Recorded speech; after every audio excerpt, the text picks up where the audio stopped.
Hello everyone, welcome once again to Gujarati class. આપણે last વિડીયોમાં આપણી સર્વગ્રાહી પાઠ્યપુસ્તકના 1 થી 5 પાઠના સમાનાર્થી શબ્દો જોયા. આપણે જાણીએ છીએ એમ કે આપણે ગ્રામર ટોપિક ફરીથી રિવાઇઝ કરવાનું ચાલુ કરેલ છે. જ્યારે આપણે લેસન કરતા ત્યારે એની સાથે સાથે સમાનાર્થી વિરોધી ડિસ્કસ કરતા જ, પણ સમાનાર્થી વિરોધી રૂઢિપ્રયોગ આ બધા ગ્રામરના ટોપિક એટલા બધા ઇમ્પોર્ટન્ટ છે, મહત્ત્વના છે કે એના ઉપર થોડું વધારે ધ્યાન આપવું જરૂરી બને છે. તેથી આપણે ફરીથી સમાનાર્થી વિરોધી શબ્દો જેવા ગ્રામરના ટોપિક આ વિડીયો દ્વારા રિપીટ કરીશું, રિવાઇઝ કરીશું અને એના મિનિંગ સમજીશું. હવે આપણે બધા જાણીએ છીએ એમ કે સમાનાર્થી શબ્દ એટલે એના જેવો જ બીજો શબ્દ સિનોનિમ. ઘણી વખત ઉતાવળમાં આપણે સમાનાર્થી શબ્દ હેડિંગ સમજવાનું ભૂલી જઈએ છીએ અને જ્યાં સમાનાર્થી શબ્દ એટલે કે સિનોનિમ લખવાનો હોય ત્યાં આપણે વિરોધી શબ્દ લખી નાખતા હોઈએ છીએ. તો ખાસ એ બાબતનું ધ્યાન રાખવાનું કે જ્યારે આપણે સમાનાર્થી શબ્દ લખતા હોઈએ ત્યારે એનો સિમિલર વર્ડ એના જેવો જ બીજો શબ્દ સમાન અર્થ, સમાનાર્થી મતલબ સમાન અર્થ, તો એના જેવો જ બીજો શબ્દ આપણે લખવાનો છે, નહીં કે એનું ઊંધું, એનો વિરોધી. આ તો એક વાત થઈ સમાનાર્થી શબ્દો વિશે.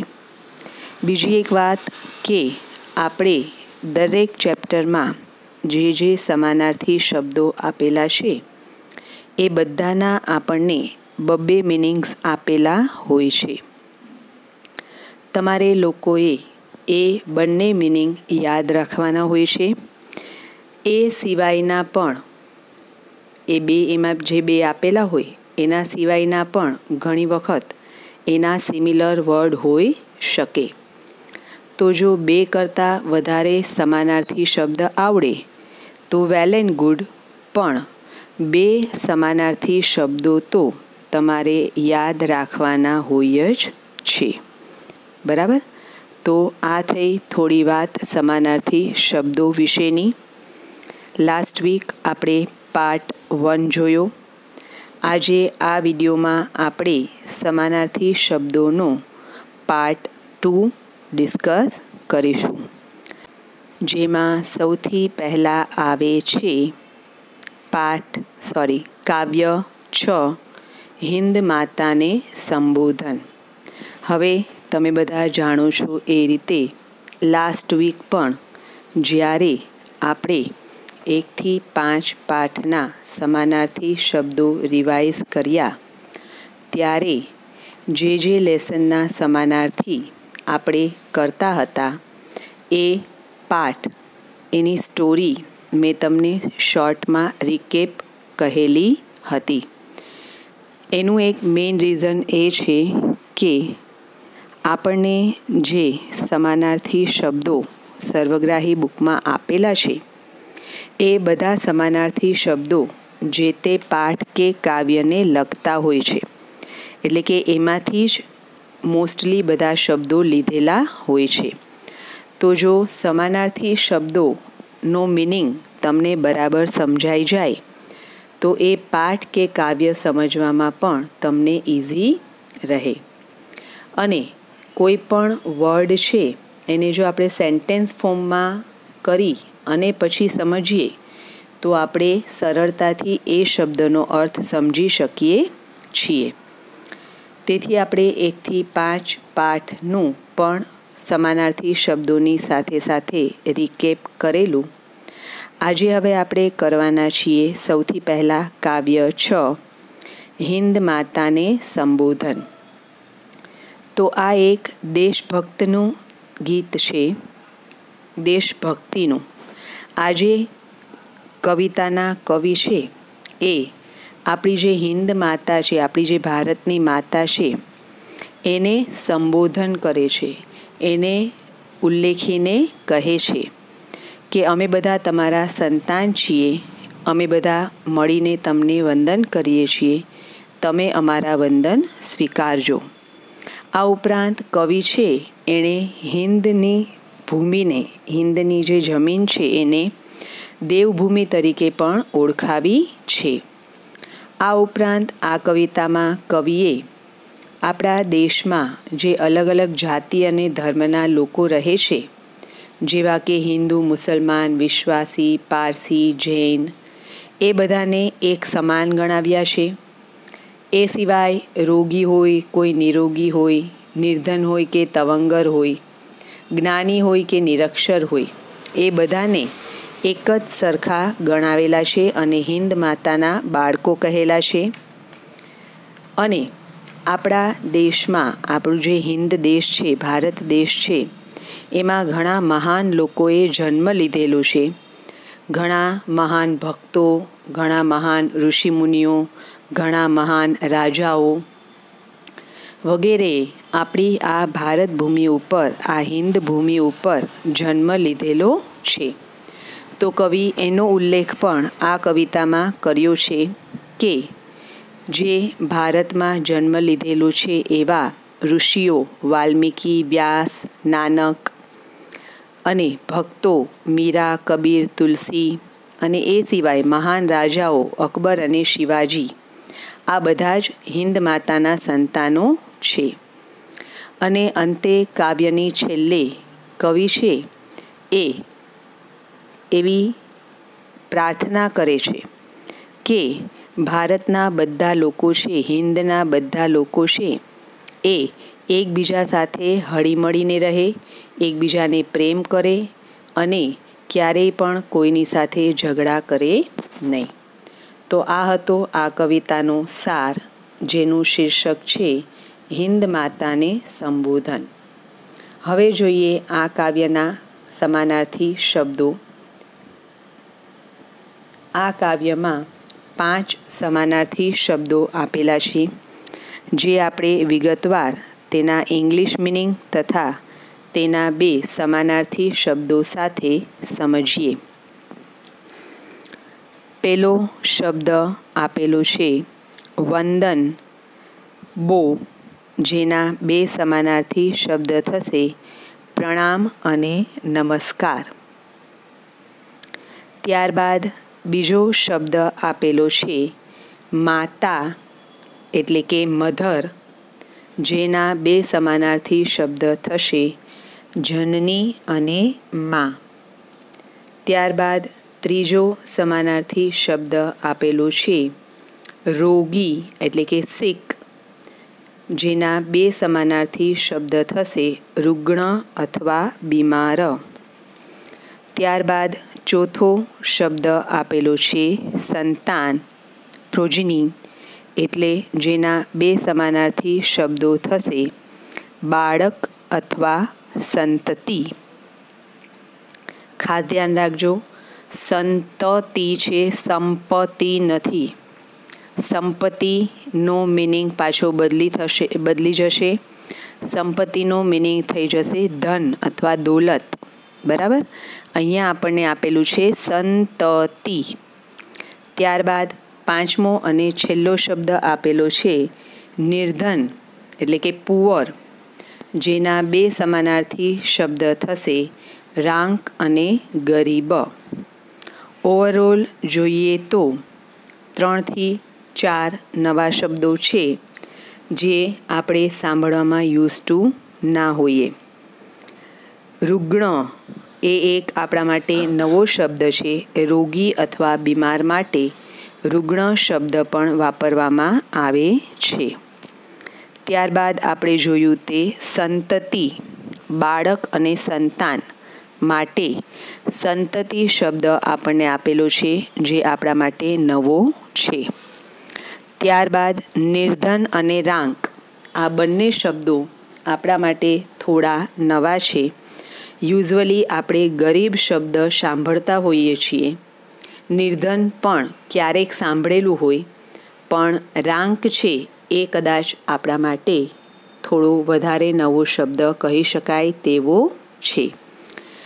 તો જે નવા શબ્દો છે, અઘરા શબ્દો છે, એ યાદ રાખવાના અને એ કયા શબ્દનો સમાનાર્થી શબ્દ થાય છે એ પણ યાદ રાખવાનું. તો આ થયા આપણા કવિતા 6 હિન્દ માતાને સંબોધનના સમાનાર્થી શબ્દો. હવે આગળ વધીએ. નેક્સ્ટ છે આપણો પાઠ 7 વિના વિચાર્યાનું પરિણામ. શીર્ષક ઉપરથી જ આપણને ખબર પડી જાય એમ છે કે વિના વિચાર્યાનું પરિણામ એટલે કે કંઈ પણ કામ જો વિચાર્યા વગર કરીએ તો એનું શું રિઝલ્ટ આવે, એના ઉપરથી આ સ્ટોરી આપણને આપવામાં આવેલી છે. અને ઓબ્વિયસલી હેડિંગ ઉપરથી જ આપણને મોરલ ખબર પડી જાય કે આપણે ક્યારેય કોઈ પણ કામ છે એ વિચાર્યા વગર કરવું જોઈએ નહીં. તો આ પાઠની સ્ટોરી કંઈક આમ હતી કે એક શિયાળ હતું. એ જંગલમાં આમ તેમ ફરી રહ્યું હતું અને અચાનક જ ભૂલથી એક કૂવામાં પડી ગયું. કૂવો છે એ ખૂબ જ ઊંડો ન હતો અને બહુ છીછરો પણ ન હતો, એટલે કે એ ઇઝીલી એકલો કંઈ પણ મદદ વગર બહાર નીકળી શકે તેવું હતું નહીં. એણે બહાર નીકળવાની ઘણી કોશિશો કરી, ઘણી ટ્રાય કરી. સવારથી સાંજ સુધી એણે પ્રયત્નો કરી રાખ્યા, પણ એ કૂવામાંથી બહાર નીકળી શક્યું નહીં. અને ઉલટાનું એક તો એને ભૂખ પણ ખૂબ લાગી હતી અને સાથે સાથે બહાર નીકળવાની કોશિશોમાં એણે જે બહાર નીકળવા માટે ટ્રાય કરી એમાં એ ઘાયલ પણ થઈ ગયું, મતલબ કે એને વાગી પણ ગયું. તો આમ એ પ્રયત્નો કરીને ખૂબ જ થાકી ગયો, પણ બહાર નીકળી શક્યો નહીં. અંતે થાકી અને એ કૂવાની અંદર જ દિવાલને ટેકો દઈને બેસી ગયું, એમ વિચારીને કે સવાર થતાં જરૂરથી આ બાજુ કોઈક આવશે અને હું એની મદદથી અને મારી બુદ્ધિબળનો ઉપયોગ કરી અને કૂવાની બહાર નીકળી જઈશ. જેમ તેમ કરીને એણે કૂવામાં રાત પસાર કરી દીધી, રાત કાઢી નાખી. સવાર પડી ત્યારે એક બકરો છે એ ઘૂમતો ફિરતો ત્યાં આવ્યો, મતલબ કે આટા મારતો ત્યાં આવ્યો. એ પોતાના ગ્રુપથી, પોતાના ઝુંડથી અલગ થઈ ગયો હતો, એટલે આ બાજુ એકલો આવી ચડ્યો. એણે શિયાળને કૂવામાં બેસેલું જોયું, એટલે એણે પૂછ્યું કે શિયાળભાઈ, તમે કૂવામાં શું કરો છો? એટલે શિયાળ છે એણે મનમાં તરત જ એક ટ્રીક વિચારી લીધી, યુક્તિ વિચારી લીધી અને એણે બકરાને કહ્યું કે હું તો અહીંયા કૂવામાં બેસી અને સરસ મજાનું લીલું કોમળ ઘાસ ખાઈ રહ્યો છું. તમે પણ આવો અને ખાઓ, કારણ કે આ કૂવાનું ઘાસ છે એ ખૂબ જ સ્વાદિષ્ટ છે. અને હમણાં એક મહાત્મા અહીંયાથી ગયા, એમણે પણ એવું કહ્યું કે આ જંગલમાં આવીને જેમણે આ કૂવાનું ઘાસ નથી ખાધું એમણે તો કંઈ ખાધું જ નથી, એમનું તો જીવન જ વ્યર્થ છે. શિયાળના મોઢે સ્વાદિષ્ટ અને લીલા ઘાસની વાત સાંભળી અને બકરો છે એ લલચાઈ ગયો, લાલચમાં આવી ગયો અને કંઈ પણ વિચાર્યા વગર સીધો કૂવામાં કૂદી પડ્યો. જેવો બકરો છે એ કૂવામાં કૂદ્યો એવો તરત જ શિયાળ છે એ એના પેટ ઉપર પગ રાખી છલાંગ લગાવી અને કૂવાની બહાર નીકળી ગયું. અને પછી એણે બકરાને શિખામણ આપી, એને સમજાવ્યું કે સાચે જ બકરા, તું ખૂબ જ લોભી અને મૂર્ખ છે. તે એક તો પહેલાં કૂવામાં પડતા પહેલાં એ પણ ના જોયું કે કૂવામાં સાચે ઘાસ છે કે નહીં, અને બીજું કે તે એ પણ ના વિચાર્યું કે શિયાળ ક્યારેય ઘાસ ખાતું નથી. હું તો મારી બેદરકારીથી અહીંયા પડી ગયો હતો, પણ તું તારી મૂર્ખામીને લીધે આમાં પડી ગયો. હવે હું અહીંયાથી જાઉં છું અને મારે બહાર નીકળવું હતું, એટલે મેં તને લીલા અને કોમળ ઘાસની લાલચ આપી હતી. બકરો આ સાંભળીને રોવા જેવો થઈ ગયો અને એણે કહ્યું કે શિયાળભાઈ, તો હવે હું કેવી રીતે બહાર આવીશ? એટલે જતાં જતાં શિયાળ છે એ કહેતું ગયું કે જેવી રીતે મેં તારી રાહ જોઈ અને તને મૂર્ખ બનાવી અને હું બહાર નીકળી ગયો, એમ તું પણ તારા જેવા કોઈ બીજા મૂર્ખાની રાહ જો. જો કોઈ આવે અને મૂર્ખ બની જાય તો એને અંદર બોલાવી એનો સપોર્ટ લઈ, એનો સહારો લઈ અને તું પણ બહાર આવી જજે. આમ કહી ત્યાંથી ભાગી ગયું. અને લોભી અને મૂર્ખ બકરો છે એ પોતાની બેવકૂફી ઉપર માથું કૂટવા લાગ્યો, મતલબ કે પોતાની મૂર્ખામી ભરેલી વાત ઉપર પસ્તાવા લાગ્યો.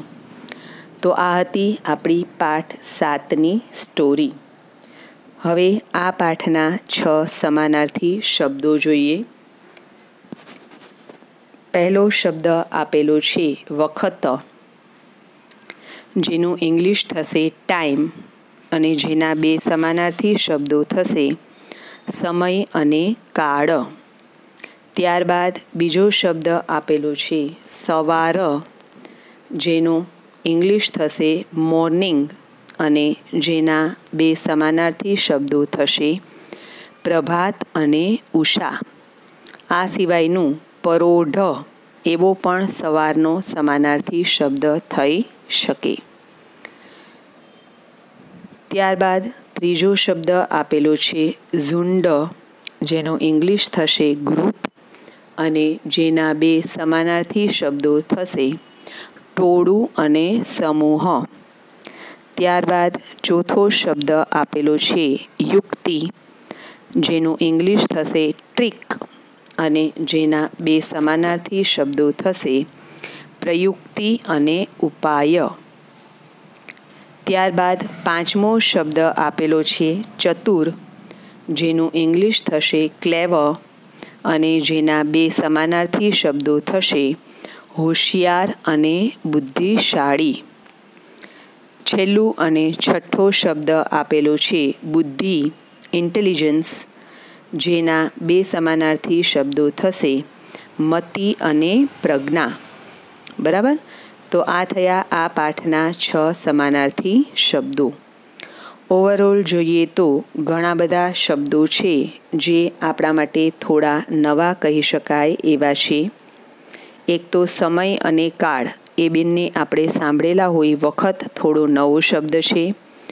સવાર, પ્રભાત આપણે સાંભળેલો હોય. ઉષા કદાચ નવો શબ્દ બની શકે. ઝુંડ, ટોળું, સમૂહ એ એકંદરે સાંભળેલા હોય એવા શબ્દો છે. યુક્તિ અને ઉપાય એ ટ્રીકના 2 સમાનાર્થી શબ્દો આપણને ખબર છે. પ્રયુક્તિ એ આપણા માટે નવો શબ્દ છે. અને છેલ્લા જે બુદ્ધિના બંને સમાનાર્થી આપેલા છે, મતિ અને પ્રજ્ઞા, એ બંને આપણા માટે નવા કહી શકાય એવા શબ્દો છે. તો આ થયા આપણા પાઠ 7ના 6 સમાનાર્થી શબ્દો. હવે આગળ વધીએ. નેક્સ્ટ આપણો પાઠ હતો પાઠ 8, મૃત્યુની આગાહી. આગાહી એટલે તમને કહી દઉં, ભવિષ્યવાણી. કોઈ પણ કાંઈ પણ વસ્તુ છે એ જો પહેલેથી કહે તો એને આગાહી કરી એમ કહેવાય. હવે આ પાઠની સ્ટોરી કંઈક એવી હતી કે રાજા હતો, તેને મૃત્યુનો ડર ખૂબ જ લાગતો. એ જ્યોતિષીઓને વારંવાર પોતાના મૃત્યુ વિશે પૂછતો રહેતો, અને બધા છે એને એવું જ કહેતા કે મહારાજ, તમારી જીવનરેખા ખૂબ જ લાંબી છે. આ જ બાબતમાં પૂછવા માટે એક વખત રાજાએ એક મશહૂર જ્યોતિષીને પોતાના દરબારમાં બોલાવ્યા. આ જે જ્યોતિષી છે એ પોતાની અચૂક ભવિષ્યવાણી કરવા માટે ખૂબ જ મશહૂર હતા, ફેમસ હતા. એટલે રાજાએ પોતાની જન્મકુંડળી એ જ્યોતિષીને બતાવતા કહ્યું કે મારી કુંડળી જોઈ તમે મને મારું ભવિષ્ય કહો. સૌથી પહેલાં જ્યોતિષીએ કુંડળી હાથમાં લઈ અને એને જોઈ અને પછી રાજાને કહ્યું કે તમારા ગ્રહો જે કહે છે એ જ હું તમને કહીશ. મને ખોટી ખોટી વાતો કરતાં આવડતું નથી કે હું કોઈને ખુશ કરવા માટે ઊંધી સીધી વાતો પણ કરતો નથી. રાજા અગ્રી થયો કે હા, વાંધો નહીં, તમે મારા ભવિષ્યમાં જે કંઈ પણ હોય એ જ મને નિર્ભય થઈને ડર્યા વિના મને કહો.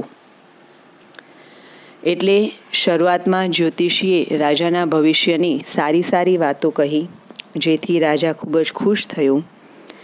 ત્યારબાદ જ્યારે જ્યોતિષીએ રાજાના ભવિષ્યની દુઃખદ અને કમનસીબીવાળી વાતો કહેવાનું શરૂ કર્યું, ત્યારે રાજા દુઃખી થયો અને એને ખૂબ જ ગુસ્સો આવ્યો. તેથી એણે જ્યોતિષીને મૃત્યુદંડ આપવાનું નક્કી કર્યું અને એમણે જ્યોતિષીને પૂછ્યું કે તમારા ગ્રહોની દશા જોઈ અને મને કહો કે તમારું મૃત્યુ ક્યારે થવાનું છે. જ્યોતિષી ચાલાક હતો. એ રાજાનો પૂછવાનો શું હેતુ છે, શું પર્પસ છે એ સમજી ગયો. એટલે એણે રાજાને કહ્યું કે મારું મૃત્યુ આપના મૃત્યુના 1 દિવસ પહેલાં થવાનું છે. એટલે કે મારું મૃત્યુ થશે તો બીજા દિવસે તમારું પણ મૃત્યુ થઈ જશે. આ જવાબ સાંભળી રાજાનો ગુસ્સો છે એ એકદમ શાંત થઈ ગયો અને એણે જે જ્યોતિષીને મારવાનો હુકમ આપવો હતો એનો ઈરાદો બદલી નાખ્યો અને જ્યોતિષીના બુદ્ધિપૂર્ણ જવાબથી પણ એ ખુશ થયો, એની પ્રશંસા કરી અને એને મૂલ્યવાન ભેટ આપી, કિંમતી ભેટ આપી ત્યાંથી વિદાય કર્યો. તો આમ જ્યોતિષી પોતાની ચાલાકીથી, મતલબ કે પોતાના જે ચાલાક સ્વભાવને લીધે એ ચતુર હતો, હોશિયાર હતો, બુદ્ધિશાળી હતો, જેને હિસાબે એ પોતાનો જીવ બચાવવામાં સક્સેસ થયો. મતલબ કે નહીં તો જો એ ચાલાકી કરી અને યુક્તિ કરી અને જવાબ ન આપત તો રાજાના હાથે એ માર્યો જાત. તો આમ જ્યોતિષીને પોતાના બુદ્ધિપૂર્ણ જવાબને લીધે સન્માન પણ મળ્યું અને મૂલ્યવાન ભેટ પણ મળી. તો આ હતો આપણો પાઠ 8, મૃત્યુની આગાહી. હવે જોઈએ આ પાઠના 5 સમાનાર્થી શબ્દો જે આપણને આપેલા છે. પહેલો શબ્દ આપેલો છે મૃત્યુ, એટલે કે ડેથ, જેના 2 સમાનાર્થી શબ્દો થશે અવસાન અને મરણ. બીજો શબ્દ આપેલો છે મશહૂર, એટલે કે ફેમસ, જેના 2 સમાનાર્થી શબ્દો થશે પ્રખ્યાત અને વિખ્યાત. ત્રીજો શબ્દ આપેલો છે મુખ, એટલે કે ફેસ, જેના 2 સમાનાર્થી શબ્દો થશે મું અને ચહેરો. ત્યારબાદ નેક્સ્ટ ચોથો શબ્દ આપેલો છે ઉંમર, એટલે કે એજ, જેના 2 સમાનાર્થી શબ્દો થશે આયુષ્ય અને આયુ. અને પાંચમો અને છેલ્લો શબ્દ આપેલો છે અવાજ, એટલે કે સાઉન્ડ, જેના 2 સમાનાર્થી શબ્દ થશે નાદ અને રવ. હવે જો આ પાઠના સમાનાર્થી શબ્દોમાં જોઈએ તો મૃત્યુ, અવસાન, મરણ એ આપણે યુઝ ટુ છીએ, સાંભળેલા છે. મશહૂર, પ્રખ્યાત, વિખ્યાત, મુખ, મોં, ચહેરો એ પણ આપણે સાંભળેલા છે. ઉંમર અને આયુષ્ય આ 2 શબ્દો આપણે સાંભળેલા છે. આયુ આપણા માટે થોડો નવો શબ્દ કહી શકાય. અવાજ આપણે સાંભળેલો શબ્દ છે, એટલે કે આપણે ઓળખીતો છે. નાદ અને રવ આ બંને શબ્દો આપણા માટે થોડા નવા છે. તો આ થયા આપણા પાઠ 8ના સમાનાર્થી શબ્દો. હવે આગળ વધીએ. નેક્સ્ટ આપણો જે આપણે છેલ્લે હમણાં કર્યો પાઠ 10, શરણાર્થીની રક્ષા કરો. આપણે હમણાં જ કરેલો છે. આઈ હોપ સ્ટોરી બધાને યાદ જ હશે. ટૂંકમાં ફટાફટ તમને આ સ્ટોરી રિકેપ કરાવી, યાદ કરાવી દઉં. રાજા વિરેન્દ્ર પ્રતાપ હતા. એમના મહેલની પાછળ એક મોટું સરોવર હતું. એમાં સોનેરી હંસો રહેતા હતા અને એ દર 6 મહિને રાજાને એક સોનાનું પીછું આપતા હતા. એક દિવસ એક મોટું બેસહારા પંખી ત્યાં આવ્યું. એને જોઈ અને સોનેરી હંસોએ એનો અપમાન કર્યું, એને ત્યાંથી કાઢી મૂક્યો કે તમે કોણ છો, અહીંયા શું કામ આવ્યા છો, અહીંયાથી ભાગી જાઓ. ત્યારે જે બેસહારા મોટું પક્ષી છે એ એમને રિક્વેસ્ટ કરે છે કે હું બેસહારા છું, મારે રહેવા માટેની જગ્યા જોઈએ છીએ. ત્યારે જે સોનેરી હંસો છે એ લોકો કહે છે કે તમે અમારી સાથે અહીંયા રહી શકો નહીં. અમે તો રાજાને દર 6 મહિને એક સોનાનું પીછું આપીએ છીએ, એટલે અમે આ સરોવર પણ ખરીદી લીધું છે. સોનેરી હંસોનો આવો ઘમંડ, આવું અભિમાન જોઈ અને પેલા પંખીને ખૂબ જ ગુસ્સો આવ્યો. એ તરત જ રાજા પાસે ગયો. એણે મનમાં નક્કી કર્યું કે આ સોનેરી હંસો છે એનું અભિમાન ઉતારવું પડશે, એને કંઈક સબક શીખડાવવો પડશે. એ તરત રાજા પાસે ગયો. એણે રાજાના વખાણ કરતાં એને કહ્યું કે હું તો તમારા ખૂબ જ વખાણ સાંભળી, તમારું નામ સાંભળી તમારા રાજ્યમાં આવ્યો છું કે તમે ખૂબ જ કૃપાળુ, રહેમદિલ અને ભલા છો. તો તમારા રાજ્યમાં એક શરણાર્થીને આશ્રય નહીં મળે? ત્યારે રાજા એને કહે છે કે એમાં કંઈ શંકા નથી પંખી, તું અમારું જે શાહી સરોવર છે એમાં રહે, એમાં તું આરામથી રહી શકે છે અને તારા ખાવા પીવાની પણ તારે ચિંતા કરવાની જરૂર નથી, એ પણ અમે તને ટાઈમ ટુ ટાઈમ પહોંચાડી દેશું. ત્યારે પેલું પક્ષી છે એ પોતાની ચાલ ચલતા કહે છે કે મહારાજ, પણ હું એના બદલામાં કંઈ તમને આપી શકીશ નહીં. એટલે રાજા કહે છે કે અમારે એના બદલામાં કંઈ જોતું નથી, અમારી પાસે તો ભગવાનનું દીધેલું ઘણું બધું છે, અમે તને રહેવાના બદલામાં કંઈ માંગશું નહીં. ત્યારે પેલો જે બેસહારા પંખી છે એ કહે છે કે પણ તમારા સરોવરમાં જે સોનેરી હંસો છે એ તો એવું કહે છે કે અમારા રાજા લોભી છે, અમે એને દર 6 મહિને સોનાનું પીછું આપીએ છીએ, એટલે અમે આ સરોવર ખરીદી લીધું છે. પંખીના મોઢેથી આવી વાત સાંભળી રાજાને ખૂબ જ ગુસ્સો આવ્યો. તેણે પોતાના સૈનિકોને આદેશ આપ્યો કે અત્યારે જ જઈ સોનેરી હંસોને પકડી લાવો, એવો અભિમાની થઈ ગયા છે, એને આપણે દંડ આપવો પડશે. જેવા સૈનિકો છે એ સરોવર પાસે પહોંચે છે તો પેલા હંસો જોવે છે કે સૈનિકો આવી રહ્યા છે, એટલે એમાંથી એક વૃદ્ધ હંસે કહ્યું કે હવે આપણે આ સરોવર છોડીને ભાગી જવામાં જ યોગ્યતા રહેશે, સારું થશે, કારણ કે આપણે પેલા પંખીને રહેવા ના દીધું એટલે જરૂર એણે રાજા પાસે જઈ અને આપણી ફરિયાદ કરી લાગે છે, આપણી વિરુદ્ધમાં કંઈક કહ્યું લાગે છે, એટલે હવે આ સૈનિકો આવી અને આપણને સજા આપશે. એના કરતાં બેટર છે કે આપણે અહીંયાથી ભાગી જઈએ. કાશ આપણે તેને જો આશ્રય આપ્યો હોત તો આપણે ભાગી જવું પડત નહીં.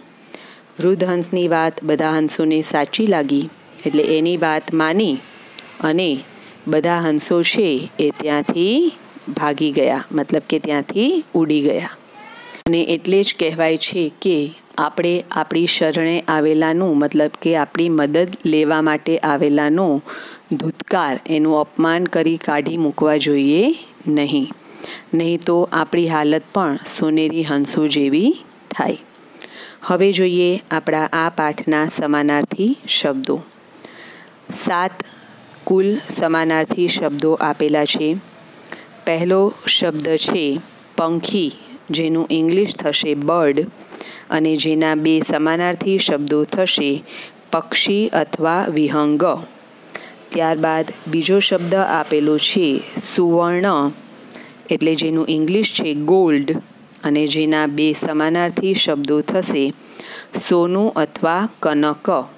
આ સિવાયનો એક બીજો શબ્દ પણ સોના માટે વાપરી શકાય, કંચન. ત્યારબાદ ત્રીજો શબ્દ આપેલો છે દિન, જેનું ઇંગ્લિશ થશે પુઅર અને જેના 2 સમાનાર્થી શબ્દ થશે ગરીબ અને નિર્ધન. ત્યારબાદ ચોથો શબ્દ આપેલો છે કિનારો, એટલે કે બેંક, જેના 2 સમાનાર્થી શબ્દો થશે કાંઠો અથવા તટ. ત્યારબાદ પાંચમો શબ્દ છે ક્રોધ, એંગર, જેના 2 સમાનાર્થી શબ્દો થશે ગુસ્સો અને કોપ. એના પછી છઠ્ઠો શબ્દ આપેલો છે અહંકાર, જેનું ઇંગ્લિશ થશે એરોગન્સ અને જેના 2 સમાનાર્થી શબ્દો થશે અભિમાન અને ઘમંડ.